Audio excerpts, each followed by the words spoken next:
Hello everyone, this is Ferenand. Welcome to my newest playthrough of Jak II. Jak II was created and developed by Naughty Dog, published by Sony Computer Entertainment in 2003 for the PlayStation 2. In 2012, an HD version of Jak II was released for the PlayStation 3 under the title of Jak II HD under the Jak and Daxter HD Collection.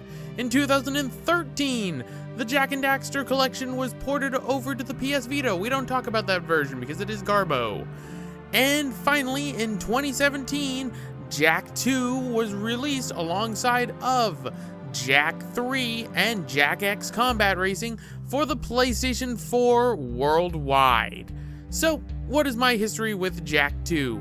Well, as a kid, I really enjoyed Jak and Daxter, the Precursor Legacy, and when I finally got myself a PS2 in 2005, I decided, okay, why don't I get the sequel since I've already played the first game at my cousin's house?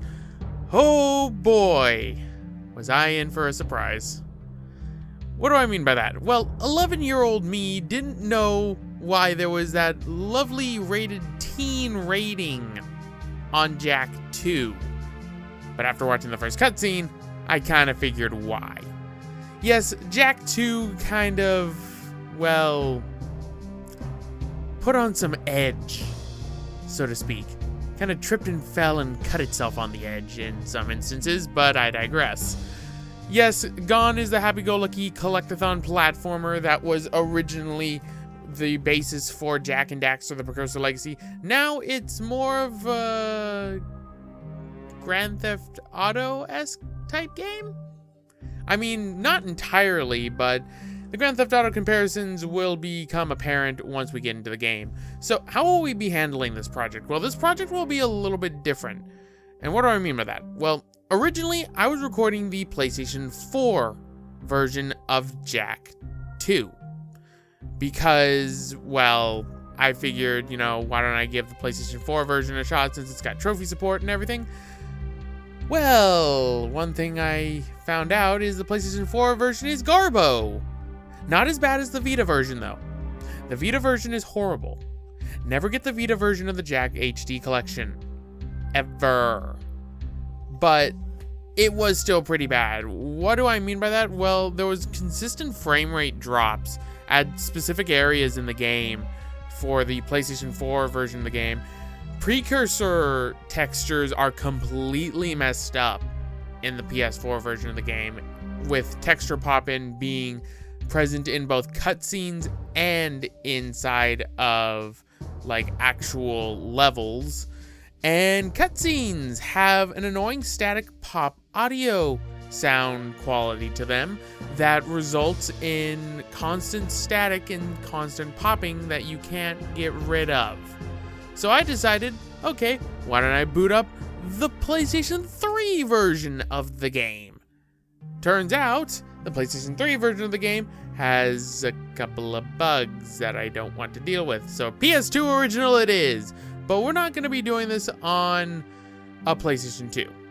No, this looks too crisp and clean for that. Why is that?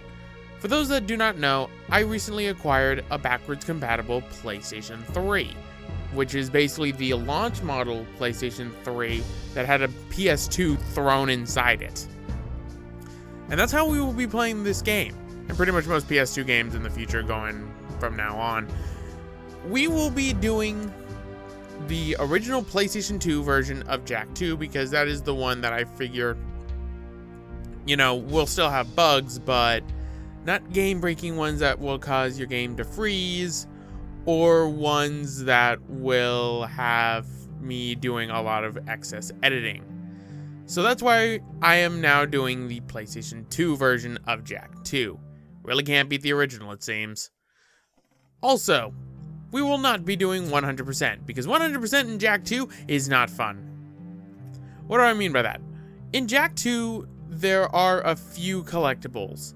Not really annoying collectibles, but there are one-time areas in the game, and while the collectibles only appear in one-time only area of the game, it's still fairly annoying that if I'm not thinking, I could miss something. And that thing is precursor orbs. Precursor orbs are just annoying to get in Jak II in general. The other collectible, Metalhead Skull Gems. Metalhead Skull Gems are used to unlock powers later in the game. I won't spoil them for who they are for. But because of that, you have to get every single skull gem in the game in order to get every single power-up, thus getting 100%. And I don't want to do that. Mostly because Jak II also has infuriating checkpoints inside of it, and I don't feel like ripping my hair out. So, as a result, we will just be going through a straight run-through story of Jak II. The same can be said for Jak III and more than likely Jak X Combat Racing. So yeah, Jak and Daxter 1, the only one that's really going to be a, 100% run, because I can do Jak 1 easily. Jak 2, not so much. Jak 3 is easier than Jak 2. And then, Jak X Combat Racing is its own sort of thing. But anyway, guys, I'm getting it off right here. This has been Roxas1359, and welcome to Jak II. See you all next time.